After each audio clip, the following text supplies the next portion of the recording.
Hello friends, मेरा नाम है आकाश और आज सभी लोगों का आपके अपने YouTube channel current affair by Aakash पर स्वागत करता हूं। फ्रेंड्स, मैं आपके लिए करंट अफेयर से जुड़े 5 मई 2024 के क्वेश्चन लेकर आया हूं और इसके बारे में आज डिस्कस करेंगे। अगर आप किसी भी एग्ज़ाम की तैयारी कर रहे हो तो ये वीडियो आपके लिए बहुत ही उपयोगी होने वाला है और मेरी कोशिश यही रहती है कि आप ज़्यादा से ज़्यादा नॉलेज गेन कर सकें। तो चलिए बढ़ते हैं अपने क्वेश्चन की तरफ। हमारा पहला क्वेश्चन है, HDFC बैंक के गैर कार्यकारी अध्यक्ष के रूप में किसे पुनः नियुक्त किया गया है? आंसर हो जाता है अतनु चक्रवर्ती। देश के सबसे बड़े निजी बैंक HDFC बैंक ने घोषणा की बोर्ड द्वारा गैर कार्यकारी अध्यक्ष के रूप में अतनु चक्रवर्ती का कार्यकाल 3 साल के लिए बढ़ा दिया गया है। HDFC बैंक के अनुसार RBI ने अतनु चक्रवर्ती को अगले 3 साल के विस्तारित कार्यकाल के लिए मंजूरी दे दी है, जो 5 मई 2024 से शुरू होकर 4 मई 2027 को समाप्त होगा।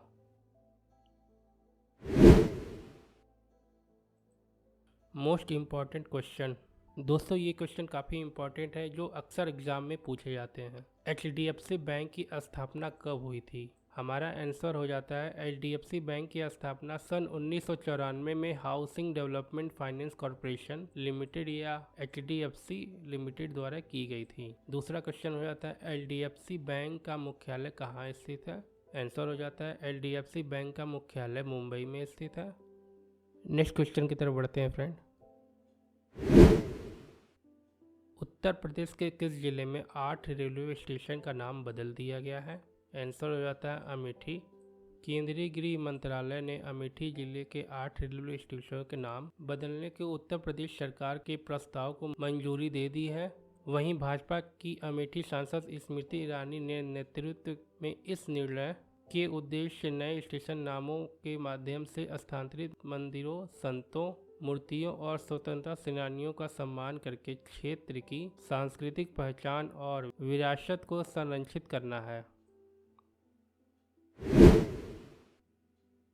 बदले गए 8 रेलवे स्टेशनों के नाम कुछ इस प्रकार हैं। फुर्सतगंज रेलवे स्टेशन को तापेश्वर धाम के रूप में, कासिमपुर हाल्ट को जायस सिटी, जायस शहर को गुरु गोरखनाथ धाम, बानी को स्वामी परमहंस, मिसरौली को माँ कालिकन धाम, निहालगढ़ को महाराजा बिजली पासी, अकबरगंज को माँ कालिकन धाम, वसीरगंज को अमर शहीद भाले सुल्तान। अगले क्वेश्चन की तरफ बढ़ते हैं फ्रेंड। भारत सरकार ने किस IIT को स्वदेशी रूप से विकसित कॉम्पैक्ट इन्वर्टर पर पेटेंट से सम्मानित किया?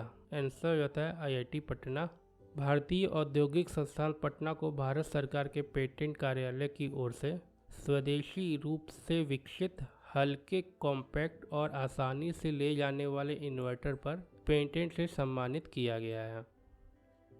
इसके माध्यम से -19 डिग्री तापमान में भी काम करने वाले बैटरी मैनेजमेंट सिस्टम तथा लिथियम बैटरी चालित सूटकेस इन्वर्टर की सौगात देश को दे दी है। नेक्स्ट क्वेश्चन की तरफ बढ़ते हैं। DPIIT में नए निदेशक के रूप में किसे नियुक्त किया गया है? आंसर होता है प्रतिमा सिंह। उद्योग संवर्धन और आंतरिक व्यापार विभाग DPIIT में निदेशक के रूप में IRS प्रतिमा सिंह को नियुक्त किया गया है। यह आदेश कार्मिक एवं प्रशिक्षण विभाग DOPT द्वारा जारी किया गया था। प्रतिमा सिंह 2019 बैच की भारतीय राजस्व सेवा IRS अधिकारी हैं। नेक्स्ट क्वेश्चन की तरफ बढ़ते हैं फ्रेंड।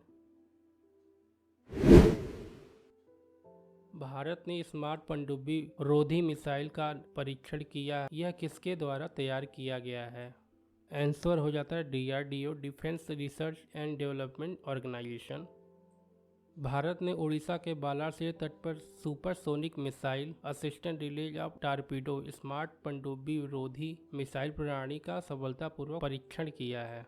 स्मार्ट अगली पीढ़ी की मिसाइल आधारित हल्के वजन वाली टॉर्पीडो डिलीवरी प्रणाली है। इसे रक्षा अनुसंधान और विकास संगठन द्वारा डिजाइन और विकसित किया गया है। नेक्स्ट क्वेश्चन की तरफ बढ़ते हैं फ्रेंड। अंतर्राष्ट्रीय शतरंज महासंघ ने हाल ही में किसे ग्रैंड मास्टर की उपाधि से सम्मानित किया? आंसर हो जाता है वैशाली रमेश बाबू। अंतर्राष्ट्रीय शतरंज महासंघ ने भारत की युवा शतरंज खिलाड़ी वैशाली रमेश बाबू को ग्रैंड मास्टर की उपाधि से सम्मानित किया है। कोनूरू हप्पी और हारिका द्रोणावल्ली के बाद वैशाली तीसरी भारतीय महिला ग्रैंड मास्टर हैं जिन्होंने ये उपलब्धि हासिल की है। अगले क्वेश्चन की तरफ बढ़ते हैं फ्रेंड। हाल ही में भारतीय नौसेना के उप प्रमुख का कार्यभार किसने संभाला? आंसर हो जाता है कृष्णा स्वामीनाथन। वाइस एडमिरल कृष्णा स्वामीनाथन ने 1 मई 2024 को नौसेना उप प्रमुख के रूप में अपना पदभार ग्रहण किया। इस अवसर पर इन्होंने राष्ट्रीय युद्ध स्मारक पर पुष्पांजलि अर्पित करके देश की सेवा में सर्वोच्च बलिदान देने वाले बहादुरों को श्रद्धांजलि अर्पित की। अगले क्वेश्चन की तरफ बढ़ते हैं फ्रेंड। इम्पोर्टेंट नोट्स देख लेते हैं। IQ एयर के अनुसार दुनिया का सबसे प्रदूषित शहर किसे पाया गया है?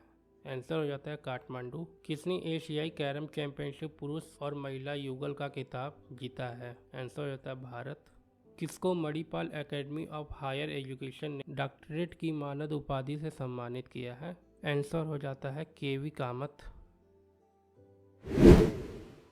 किसने ट्रकों और भारी वाहनों के आयात पर प्रतिबंध हटाया है? आंसर हो जाता है श्रीलंका। किसको गोल्डमैन पर्यावरण पुरस्कार 2024 से सम्मानित किया गया है? आंसर हो जाता है आलोक शुक्ला। किस राज्य सरकार ने पतंजलि आयुर्वेदिक लिमिटेड के 14 उत्पादों का मैन्युफैक्चरिंग लाइसेंस रद्द किया है? आंसर हो जाता है उत्तराखंड। किस फिनटेक कंपनी ने offline QR code based scan and पे सेवा की शुरुआत की है? आंसर हो जाता है क्रेड। एशियाई अंडर-20 एथलेटिक्स चैंपियन 2024 में भारत ने कितने मेडल जीते हैं? आंसर हो जाता है 29 सब मेडल।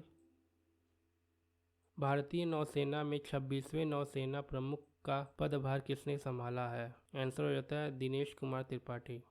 दोस्तों, अगर आपको मेरी वीडियो अच्छी लगी हो तो वीडियो को लाइक, कमेंट और अपने दोस्तों को शेयर ज़रूर कीजिएगा और चैनल को सब्सक्राइब करके बेल आइकन दबाना ना भूलिएगा ताकि मेरी नई वीडियो की आपको नोटिफिकेशन हमेशा मिलती रहे। धन्यवाद। आपका दिन शुभ हो।